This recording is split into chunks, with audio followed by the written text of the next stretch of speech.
Perhelatan Piala Dunia U17 di Indonesia sudah mendekati babak akhir. Di ajang ini tersaji banyak momen unik dan menarik yang membuat nama Indonesia semakin diakui dunia. Namun seperti sebuah koin yang punya dua sisi, turnamen akbar tersebut juga meninggalkan duka, terutama bagi publik Argentina. Ya, negara yang jadi jawara Piala Dunia 2022 itu harus mengakhiri langkah mereka di babak semifinal setelah mengakui keunggulan timnas Jerman melalui drama 6 gol dalam kurun waktu 90 menit yang ditambah dengan babak adu penalti.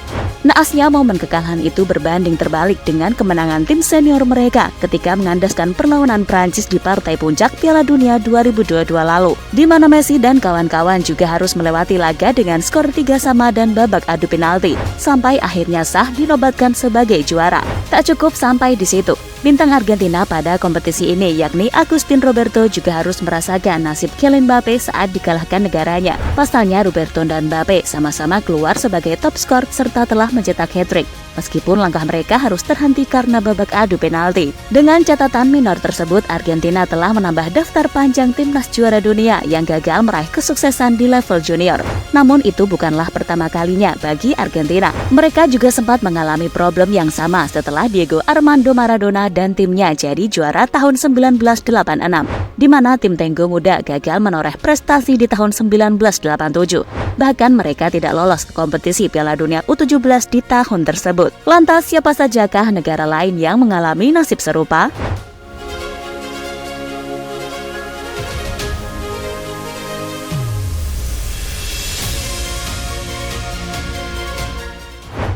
Prancis selalu dikenal sebagai negara yang konsisten mengorbitkan bakat-bakat terbaik dunia. Sebut saja sosok pemain mereka dari generasi ke generasi seperti Michael Platini, Zinedine Zidane, Thierry Henry, hingga Kylian Mbappe.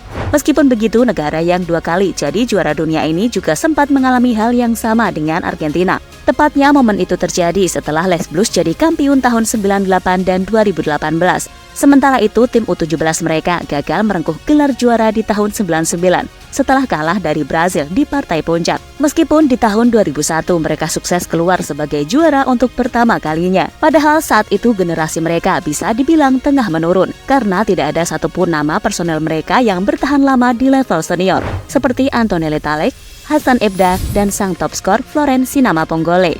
Lalu di tahun 2019, setelah Paul Pogba dan kawan-kawan kembali jadi juara dunia, tim junior mereka lagi-lagi gagal jadi kampiun setelah cuma berhasil finish di peringkat ketiga.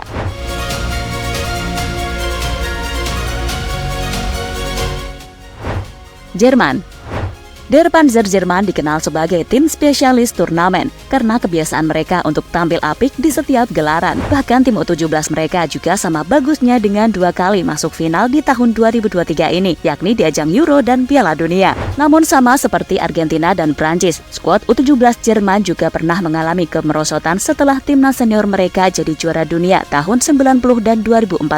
Bahkan langkah tim Panzer Muda harus berhenti di ronde pertama fase gugur di ajang tahun 91 dan 2015, di mana yang keluar jadi juara pada 2 kompetisi tersebut adalah tim Afrika, yaitu Ghana dan juga Nigeria. Lebih parahnya lagi, timnas Jerman belum pernah menjuarai kompetisi dunia di level junior setelah Jerman Barat dan Timur bersatu pada tahun 1990 silam. Tercatat mereka terakhir kali menang Piala Dunia U20 tahun 1981, meskipun tim U17 mereka masih konsisten menjuarai Piala Eropa, termasuk di awal 2003 ini.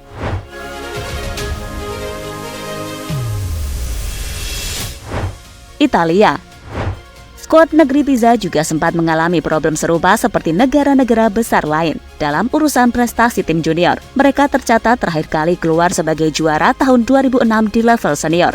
Sementara Gil Azzurri, kelompok usia U17 juga tak pernah mencatat prestasi mentereng dengan cuma mencatatkan peringkat keempat di tahun 1987. Bahkan mereka tak ikut perhelatan dunia untuk tahun ini dan terakhir kali ikut 4 tahun lalu, yaitu di tahun 2019.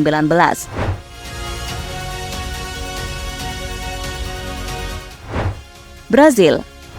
Sebagai negara yang dikenal dengan jawara dunia terbanyak, timnas U17 Brasil juga mencatatkan prestasi mentereng. Selecao tercatat sebagai pemegang gelar juara terbanyak kedua dengan 4 kali keluar sebagai juara, setelah timnas Nigeria yang mengoleksi 5 piala. Namun seperti negara-negara lain dalam daftar ini, Brazil U17 sempat merasakan karma setelah tim senior mereka jadi juara dunia tahun 1994, di mana mereka kalah dari Ghana di partai puncak Piala Dunia U17 tahun 95 dengan skor 3-2. Prestasi itu jadi yang paling mending jika dibandingkan dengan negara-negara juara dunia lainnya.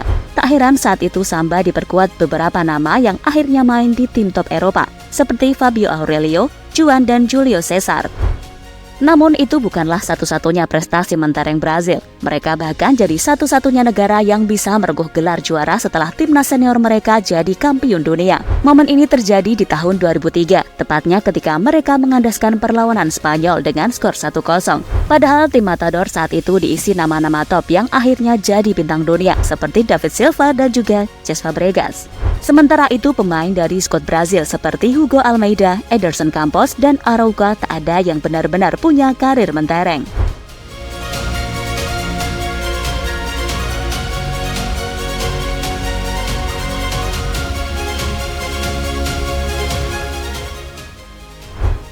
Kegagalan timnas Argentina di ajang Piala Dunia U17 bakal jadi batu loncatan. Pasalnya kekalahan mereka cukup memilukan karena skuad Tenggo kali ini benar-benar memadai. Bahkan banyak juga pihak yang menjagokan mereka karena dari segi materi pemain maupun taktik mereka sangatlah mumpuni. Dengan adanya sosok Claudio Echeverri, Agustin Roberto, Ian Subiabre, Santiago Lopez, dan beberapa nama pemain lainnya. Pukulan telak makin menghampiri Argentina karena kapten mereka, yakni Claudio Echeverri, yang dilabeli sebagai the next Messi gagal mengeksekusi penalti di babak tos-tosan. Namun Messi pun pernah mengalami hal serupa di final Copa America tahun 2016.